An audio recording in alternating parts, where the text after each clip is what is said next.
चुनाव नगर निगम का, जिसमें यह कहा जा रहा था कि अब जो है ट्रिपल इंजन की सरकार बन गई है। यानी एक तरीके से भारतीय जनता पार्टी सारे निगम के चुनाव लगभग जीतने के करीब है।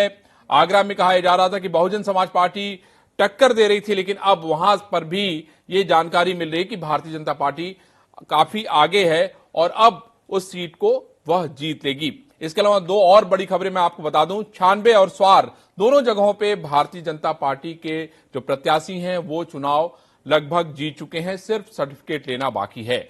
लेकिन यहां पे बहुत सारे सवाल ऐसे हैं जिनके जवाब लोगों को चाहिए। खास तौर पे अगर अब देखें कि किस तरीके से तूफानी प्रचार इस चुनाव में किया गया। मुख्यमंत्री योगी आदित्यनाथ लगभग हर जिले में गए और वहां पर उन्होंने अपने प्रत्याशियों को जिताने की अपील की।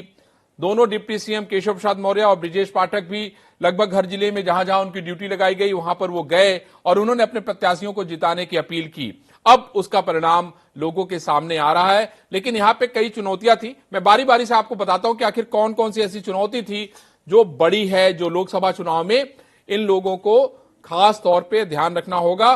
खासतौर पे हमारे साथ दो मेहमान भी बैठे हुए हैं, उनसे भी बीच बीच में हम लोग चर्चा करेंगे। लेकिन अभी हमारे साथ जुड़ने जा रहे हैं डिप्टी सीएम ब्रिजेश पाठक, जो कि बहुत मेहनत, जिन्होंने इस चुनाव में बहुत मेहनत की और बहुत सारे लोगों को पार्टी भी उन्होंने ज्वाइन कराया और उनको मैं पहले तो बधाई। नमस्कार पाठक जी, आपको तो पहले बहुत बधाई कि आप लोग बड़े अंतर से चुनाव जीत रहे हैं। सारे के सारे निगम जो है आपके पास हैं। ट्रिपल इंजन की सरकार का जो सपना था वो लगभग आपका पूरा हुआ। दोनों विधानसभा की सीटें आप लोग जीत चुके हैं। स्वार जो उपचुनाव था, 96 जो उपचुनाव था, वो भी आप लोग लगभग जीतने हैं, सर्टिफिकेट लेना बाकी है। मुझे ये बताइए सर कि ये ट्रिपल इंजन की सरकार बन जाने के बाद किस तरह का परिवर्तन हम उत्तर प्रदेश में देखेंगे? देखिए, भारतीय जनता पार्टी की सरकार शुरू से तय कर के रखी है कि नगरों में हम डेवलपमेंट करेंगे। माननीय प्रधानमंत्री नरेंद्र मोदी जी की गरीब कल्याण योजनाएं हम जन जन तक पहुंचा रहे हैं। उत्तर प्रदेश का लाइन ऑर्डर नंबर 1 पर है और नगरों में सड़कें, नालियां, एसटीपी प्लांट, कूड़ा प्रबंधन बेहतर से बेहतर हो। हमारे स्ट्रीट वेंडर्स को ये महसूस हो कि उनके लिए अलग से कुछ हुआ है। हम सबको समेकित विकास लेकर के नगरों में आएंगे और नगरों में बेहतर से बेहतर प्रबंधन करने वाले हैं। मैं अखिलेश यादव की भी भाषण सुन रहा था और आप लोगों की भाषण सुन रहा था। वो लगातार आरोप लगा रहे थे कि बीजेपी ने सिर्फ जो है शहरों में कूड़ा फैलाने का काम किया। अब रिजल्ट सबके सामने है। लेकिन सर, मेरा एक सवाल और भी है कि मैं ये भी देख रहा हूं कि बहुत सारे जगहों पे आपके लोग ही कई जगहों पे बागी होकर चुनाव लड़े हैं। निगम पार्षद में मैं देख रहा हूं, लखनऊ अभी उससे अछूता नहीं है, उसके अलावा बाकी शहरों में भी है, वहां पे बहुत सारे बागी के रूप में लोग जीत गए हैं। आपको लगता नहीं कि 2024 में अगर ऐसे ही बागी लोग निकलने लगेंगे भारतीय जनता पार्टी से तो उसका परिणाम क्या है? अरविंद जी, भारतीय जनता पार्टी एक लोकतांत्रिक पार्टी है और लोकतंत्र में सब चलता रहता है। हमारे सब भाई हैं, परिवार के सदस्य हैं और प्रदेश की जनता ने हमें जनादेश दिया है नगर निकाय में। हम प्रदेश की जनता का हृदय से आभार प्रकट करते हैं, अभिनंदन करते हैं और आपका भी आभार प्रकट करते हैं कि सरकार की नीतियों को जनता तक पहुंचाने में न्यूज चैनल्स ने, इंडिया न्यूज ने भी मदद किया है।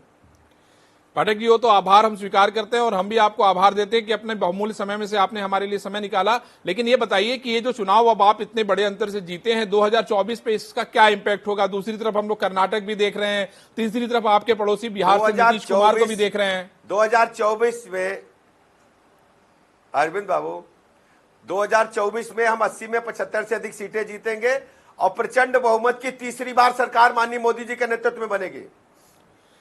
पाठक जी, आप बड़ा कम बोल रहे हैं, ये मतलब ये मुझे समझ में नहीं आ रहा है। मैं चाह रहा हूं कि जरा विस्तार से बताएं, क्योंकि आपको लगता नहीं है कि ये जो तीसरे फ्रंट की बात हो रही है उसका कोई इंपैक्ट नहीं होगा? कर्नाटक का जो रिजल्ट आया है उसका कोई इंपैक्ट नहीं होगा? 89 से तीसरा फ्रंट बन रहा है, 89 से तीसरा फ्रंट बन रहा, कहीं पास नहीं हुआ, हमेशा फेल साबित होगा। और देश में भारतीय जनता पार्टी की, माननीय मोदी जी की सहज स्वीकारिता है और इसके बावजूद भारतीय जनता पार्टी प्रचंड बहुमत की सरकार तीसरी बार बनाएगी। कर्नाटक का जो लोकसभा का चुनाव होगा भारतीय जनता पार्टी जीतेगी। आप देखेंगे परिणाम भाजपा के पक्ष में लोकसभा का ही आएगा। ब्रिजेश जी, मुझे एक चीज और बताइए आप कि मैं अभी शाहजहांपुर का देख रहा था, बाकी जगहों पर देख रहा था। शाहजहांपुर में आप लोगों ने समाजवादी पार्टी के आए हुए प्रत्याशी को जो है टिकट दिया। इतने सारे कार्यकर्ता थे, बहुत सारे लोगों से हमारी बात हुई वो लोग भी कहीं ना कहीं नाराज थे। और भी बहुत सारी जगहों पे है। आप तो चूंकि जमीन की राजनीति करते हैं, इसलिए मैं जानता हूं कि आप अपने लोगों को, बहुत सारे ऐसे लोग हैं जो आपके अपना दुख दर्द आपको कहते हैं। होती है। हाँ, क्या कहा आपने डिप्टी सीएम लोकतंत्र में साहब? जीत महत्वपूर्ण होती है। लोकतंत्र में जीत महत्वपूर्ण होती है और हमारे चुनाव प्रबंधन ने जो बेहतर कैंडिडेट समझा उसको दिया है और हम लोग जीत हासिल की है और जनता ने आशीर्वाद देकर हमारे निर्णय पर मोहर लगा दी है। ब्रिजेश जी, एक आखिरी सवाल आपसे पूछ रहा हूं। आप कह रहे थे कि कानून व्यवस्था पे उत्तर प्रदेश नंबर 1 पे है। मैं अभी अमेठी के एक विधायक के विजुअल्स वीडियो देख रहा था, किस तरीके से भारतीय जनता पार्टी के प्रत्याशी के पति को वो एक के बाद एक 13-14 थप्पड़ मारता है, एफआईआर दर्ज हो जाती है और कार्रवाई नहीं होती है। ऐसा क्यों? मैं पता करता हूं, मैं देखता हूं क्या है वीडियो में, देख के बताता हूं। चलिए, आपने इंडिया न्यूज से बात की, आपको बहुत बहुत धन्यवाद। Thank you. आभार, आपका बहुत बहुत आभार।